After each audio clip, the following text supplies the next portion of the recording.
سلام، امروز میخوام کیک موزی براتون درست کنم. اگه موزاتون که یخچال سیاه شده اصلا نگران نباشید، کیک موزی درست کنید. تخم آخر شکسته با شکر و وانیل مخلوط کنید.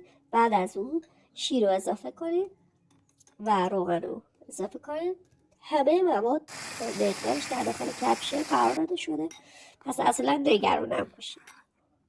با دورتون هم به مدت چند دقیقه میگذارید.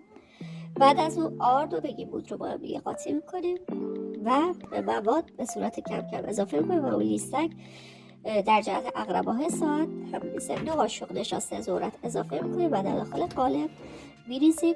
قالب رو یک کم ضربه میزنیم که ذرات هوا ازش خارج بشه. در داخل فرن در دمای 150 درجه سانتیگراد به مدت 50 دقیقه قرار میدیم و با سیخ جوبی تست میکنیم ببینیم اگه ذراتی به سیخ نچسبیده بود یعنی کیک ما پخته.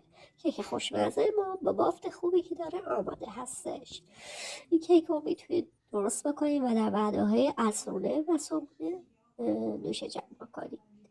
میتونید از سس شکلاتی هم برای تزیینش استفاده بکنید.